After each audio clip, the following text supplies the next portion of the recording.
Scanning for audio.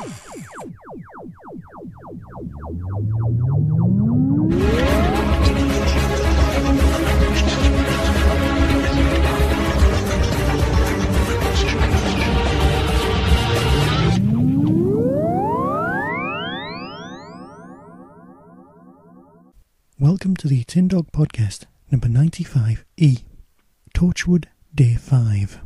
I've tried to record this podcast 2 or 3 times at this point, and well, each time it's all gone horribly wrong. The cables would go missing to connect certain pieces of equipment, or the sound quality would be as bad as 95A. But most of all, I just could not face doing the recording. I know I'm in the minority, but I really didn't like Day 5. I'll explain in a moment.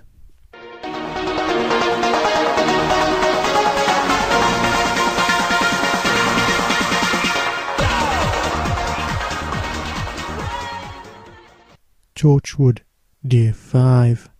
And no one can see a reasonable way out of the storyline.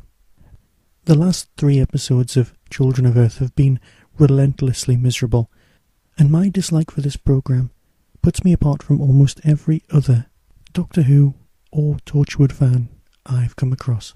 Everyone else seems to love Children of Earth. It's Torchwood for people who don't like Torchwood. I'm not sure that statement truly makes sense, but it is how I feel. Yeah, not every episode of Series 1 or 2 of Torchwood was great. I don't even have to cite examples of things like the Cyberwoman. But this really didn't do it for me, and I know it did it for everyone else. I feel like the only kid who could see the Emperor was naked in the Emperor's new clothes. But perhaps I'm in the wrong. I'm the one who sees him naked because I'm thick, and everyone else can see the enormous, wonderful, the clothing that just drapes him. I'll move on and talk about actual Torchwood, shall I? I wanted an elegant solution to the story arc. I could see that everyone had gone a bit, Buffy or Babylon 5, killing off characters left, right and centre. But like all good fans, I'd tried to figure out where the storyline was going. I thought that they would make use of Captain Jack's inability to die, Clem's connection to the alien, and put those together in some sort of slightly techno-babbly kind of a way and defeat the alien menace. I knew, like Star Trek, well, more like Star Trek The Next Generation, where they come up with a plan around the 22 the hour mark, try to put it into practice, and it all goes horribly wrong. That's what had happened in episode 4. They'd come up with a plan, it had gone horribly wrong, tried to put it into practice, it had backfired, made things worse.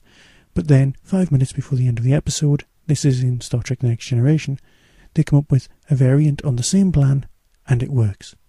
That's how sci-fi works. But not here.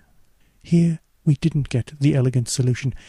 Jack didn't go, right, here's the noise they used, I can use a child's connection, and then I can step in to take the frying thing and save my grandchild, thus giving an elegant solution. No one dies. It's better.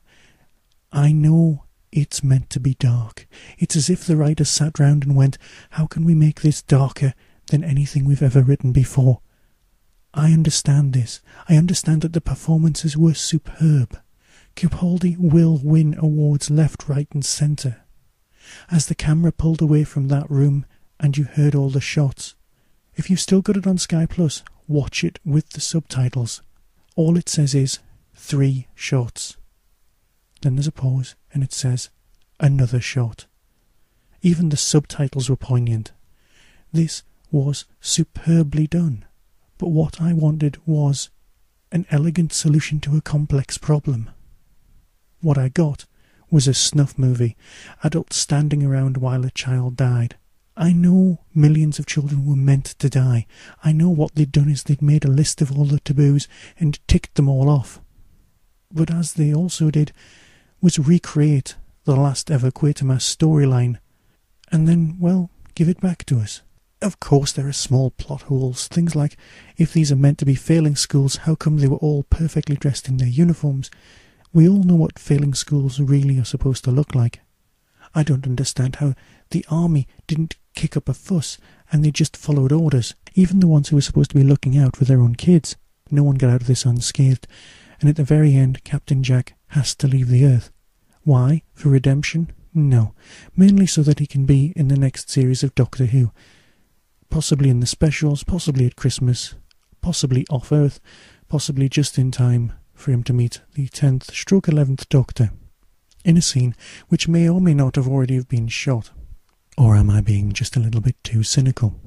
So yeah, you're right. It was great, it was well acted, it was well performed, it was exactly the Torchwood that people had always wanted all along.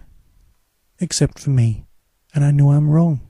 So I'll leave it there, after this very, very long week, this emotional rollercoaster that was BBC One's first showing of Torchwood. I don't know if there'll be a season 4. I don't know if Jack's daughter will be in charge. But if they are, I'll watch it. I hope it's not another mini-series. I hope it goes back to its 13-week, once-a-week run. I hope that there's more Monsters of the Week. I hope we found out exactly what did happen in Jack's missing year. But most of all, I hope it has more Joe. So until next time, be seeing you.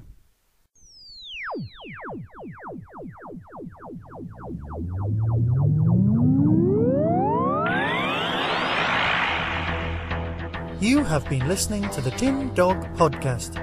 Doctor Who and its associated shows are all trademark of the BBC. No infringement is intended. Contact us at tin-dog@hotmail.co.uk.